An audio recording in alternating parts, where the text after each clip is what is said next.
Greetings, everyone. Time for some more midnight reviews, and once again, just like last week, double feature time.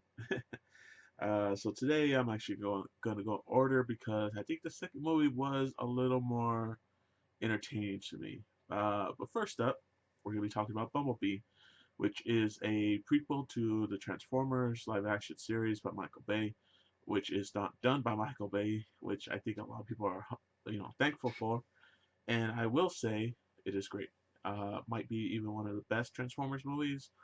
Granted, I do hold up the first one pretty high up there. The first live action one, I should clarify, just because it was cool seeing live action Transformers, and it wasn't that bad as compared to the others that followed. But Bumblebee definitely was a lot more story oriented. The audience that this is aiming for is a lot more broader. It's not as focused as most Michael Bay films are, which are typically between like 10 and maybe 30. Where this one definitely goes for a bit more story, backstory with the main character. A pretty dark backstory as far as what happens and everything. Just the situations and everything are a little bit more natural. The way it flows, the pacing's really good. The action's amazing. It's spread out very good, well, very well, and it's just overall like all the music hits the right cues. Just man, it's like when you see those scenes on Cybertron, you kind of wish you had just a full CG, Transformers movie. Granted, of course, we've had video games and stuff, especially like the War for Cybertron series, which were pretty awesome. Which just feels like it takes a lot of heavy influence from, more or less. I mean, they do make them look more like G1, Generation One, more blocky and stuff, but still functional. So it's still pretty cool. Of course, you do get Optimus Prime's, original voice actor, Peter Cullen, and you do actually hear Bumblebee talk, which I'm not sure if it is the original. I know I should have looked it up, but I try to do these reviews, raw, just straightforward, no edits, no nothing, just talking off the top of my head. But yeah, it sounds like the original guy, but he does sound a little younger, so I could be wrong. But it fits. It fits with him, and it even like kind of tell you what happens with, to his voice and stuff like that. So it's not really retconning much. Uh, yeah, I can't really think of anything off the top of my head that it retconned. Uh, it's just, well, okay, it did kind of, but then again, I mean, there's a lot of time that passes between the Bumblebee movie, which takes place in '87, and the first Transformers movie, which I believe was '07. Could be wrong, but I feel like that's right. Uh, and okay, at the end there is a bit of a. There's no end credit scene at the very end. There is a. Is it a mid credit scene? No. Yeah, I think it is a mid credit scene, right? Yeah.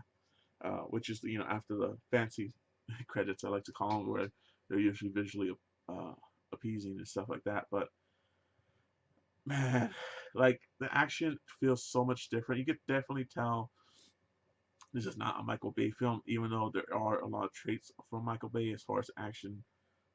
I mean, as far as like explosions and military and all that stuff, but the way it's just shot feels different. Feels more grounded. Feels more natural, to say the least, as far as movies go.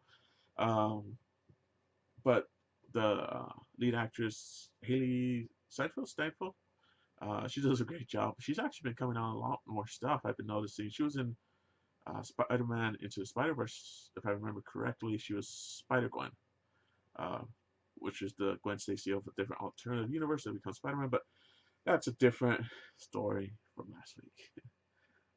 But yeah, so Bumblebee is definitely worth your money. Definitely check it out if you're interested, or like any other Transformers movies. Even if you barely like them enough, this one definitely will be a lot more enjoyable than the previous ones for sure. Like I said, it's pretty. I don't know. I have to probably see it another one or two more times just to really get the feel if it's gonna topple, the first Michael Bay Transformers movie, the live action, at least I should say, because the animated Transformers movie is just, come on, it's just fun. It's just ridiculous. It's a product of its time, and it's it's just stupid fun. um, where this one's a period piece, so it's a little bit more timeless compared to the other Transformers movies. So it has its advantages. Um, and as far as disadvantages, not really too much. I mean, the writing. I mean, it does go against the grain. You know, of what you typically would expect. There are some different things that they draw you away. Like I said, that fight scenes are really nice because they're fairly well lit. Most of them, at least. I mean, there's like one or two I think that take place at night, if I remember correctly. But yeah, man, seeing Bumblebee start this movie to him pretty much regressing to where he ends up again right before, you know, pretty much where we would pick up from the first Transformers movie, CG animated. What am I saying? Live action. That's the correct word for that movie. Um, yeah, man, like it's fun. It's enjoyable. I loved it. It's probably like I said, it might be my top Transformers live action movie soon. Probably gotta watch it one more time, at least, just to get a feel for it. But it was fairly enjoyable, and I do recommend it. It does get its high critic ratings, honestly, and I think that's great. I mean, December's really an amazing month for movies, so let's hope January might be as good. But so far, not looking so good. But on to the next movie review.